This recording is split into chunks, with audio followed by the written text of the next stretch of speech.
Congratulations on your decision to serve in the United States Air Force.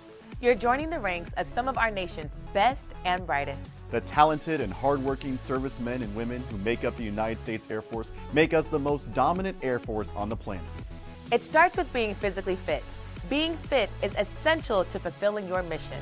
The time to prepare is now.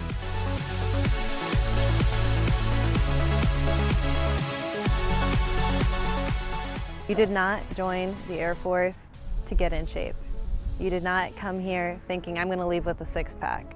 Best advice I can give is just make sure you're doing your push-ups and sit-ups and running beforehand. Coming already physically fit makes it so that PT days and getting up in the morning and running or doing strength day is a lot more enjoyable. I actually look forward to it. Come here already prepared.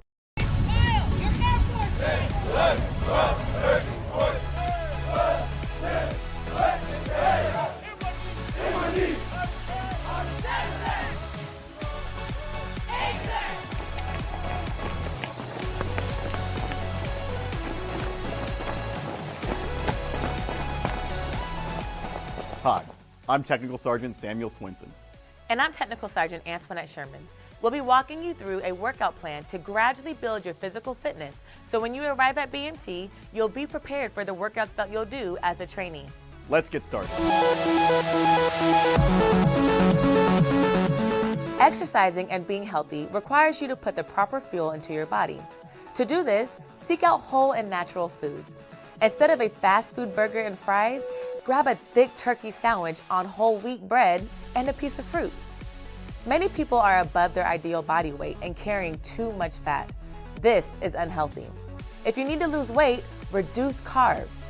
Eating a low-carb diet means limiting the amount of bread, rice, pasta, potatoes, and sugars that you eat each day. If you are underweight, increase your protein and total calorie intake, but do not stop exercising. Your body still needs the exercise and the additional fuel. A lot of people come to BMT with low vitamin D levels or an iron deficiency. This can make basic training even more challenging.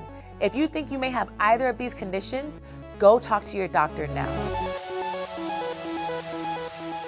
The human foot is an incredible structure, built of 28 bones, 33 joints, 4 arches, and dozens of muscles and ligaments. It is dynamic and designed for running. You probably take your feet for granted, but they carry you everywhere you go.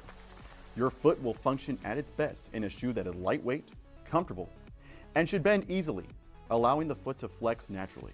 Many people ask, do I need arch support? The quick answer is no. The latest sports science shows that a neutral shoe without arch support allows the foot to function naturally and is best for the vast majority of runners. The best way to get good running shoes is to go to a store that specializes in running shoes. They usually have a much better selection and a more knowledgeable staff. Running is the most challenging part of the Air Force physical fitness test and carries the greatest health benefit. To be a good runner, you need to build a foundation of physical fitness and maintain it. You also need to avoid getting hurt. Training too much, too soon, too fast is the most common error that leads to injury. Running with poor form is harder on your body and wastes energy. I'm going to teach you the fundamentals of good running: posture, core, arms, feet, and cadence. The first principle of good running form is to maintain proper posture. Stand up tall and think of your body being a straight line. Your posture should be strong and athletic with a very slight lean forward. The second principle is a strong and stable core. Strong muscles around your abdomen, back, and hips will keep your body's base stable while your legs do the work.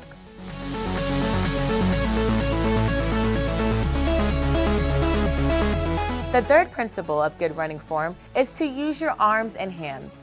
To set your rhythm and maintain forward momentum, keep your elbows bent at 90 degrees or less and swing from the shoulder.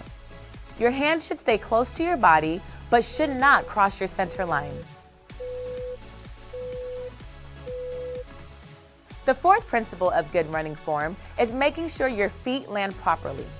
Your feet should land close to your center, not stretched out in front of you. Do not land on your heels with your foot out in front of your body, as this often causes shin splints or other injuries.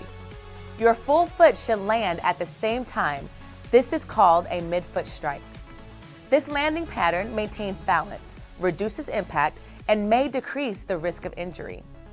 Do not run on the balls of your feet without letting your heels settle. Also, by landing with your foot closer to your center, you will generate more spring and power. As your body moves over your foot, push the ground behind you by using your glutes. The fifth principle of good running form is your cadence or rhythm. Your tendons are like springs. When you run with proper cadence, you harness that elastic recoil energy from your tendons each time you take a step.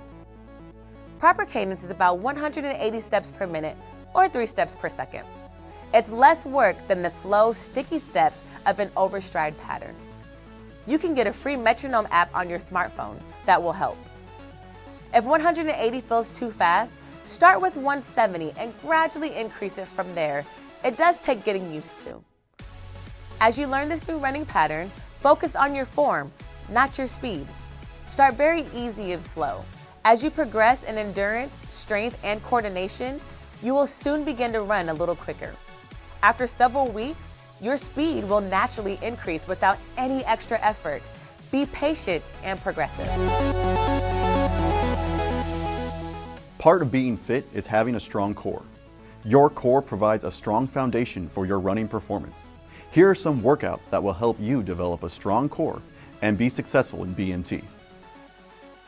Push-ups. Starting position. Begin in the up position with your arms fully extended, with your body in a straight line from head to heel. Your feet may be no more than 12 inches apart.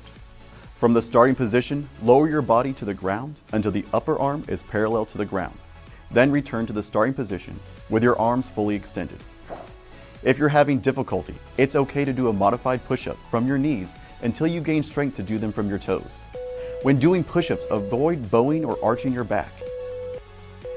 And ensure you're going down all the way.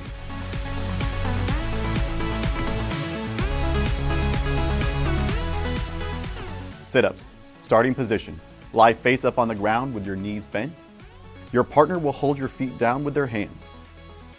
Cross your arms over your chest with your hands resting on your shoulders or collarbones. To start, bring your body forward until your elbows touch your knees or thighs, then lower your back until your lower back or shoulder blades touch the ground. If you're having difficulty, it's okay to do sit-ups with your arms outstretched until you are strong enough to do them in the proper form. When performing sit-ups, make sure your hips do not elevate and your fingers don't break contact with your shoulders or collarbones. And remember, make sure your elbows touch your knees or thighs.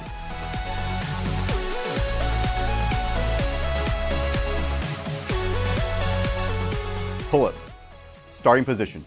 Place your palms away from you with your thumbs around the bar. Pull your body up until your chin is above the bar, then lower your body slowly to the starting position. Ensure that your body is all the way back down, as you cannot start from the halfway position. If you're having difficulty, it's okay to do pull-ups with one foot on a stool.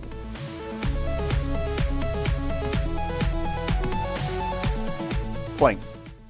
Planks are done in the front leaning rest or prone position, with your forearms on the ground. The body is maintained in a straight line from the shoulders, through the hips, to the knees and ankles. The position is maintained for as long as possible, most commonly for 30 to 60 seconds. Side planks. Start by lying on your side with your feet stacked on top of each other and your upper body propped on your forearm. Place your non-support arm on your side. Tighten your core and drive your hips off the ground, trying to bring your body into a straight line. Hold for 30 to 60 seconds. We'll go over this schedule in another video, but you should do core strengthening exercises at least 3 to 4 days per week. If you do, you will see your numbers improve quickly. Remember, being an airman means being athletic and being healthy. Time to talk about the schedule itself. Your schedule is a critical part of achieving results without hurting yourself. Too much, too soon, too fast will get you in trouble. Not enough, and you won't make progress. The key is to get started as early as possible, ideally 4 months before BNT or sooner, and progress gradually. 40, 50. The schedule will have you doing warm-ups along with walking or running 3 times a week, followed by 1x3 exercises and planks. It is designed to be simple and effective for most people. If you are someone who's active in sports, you won't need to start at the week 1 level. You may want to start out the week 4 or 6 and build from there. The goal is to get moving for the total amount of time and keep it comfortable. How'd you earn your money? How'd you earn your money? How'd you earn your pay? How'd you earn your pay? If you begin to feel pain or think you have an injury as you progress, reduce your running. Focus on good form, maybe do more cross training instead of running. Go see your healthcare provider for evaluation. Years of experience have shown that people who show up to BMT out of shape are by far the most likely to wash out and get sent home. The purpose of BMT is not to break you, but to make you stronger and prepare you for your military career. You must commit to action Go do the work. and get fit now, This is the United States Air Force, the best of the best. where fitness is a way of life and where we strive for excellence in all we do.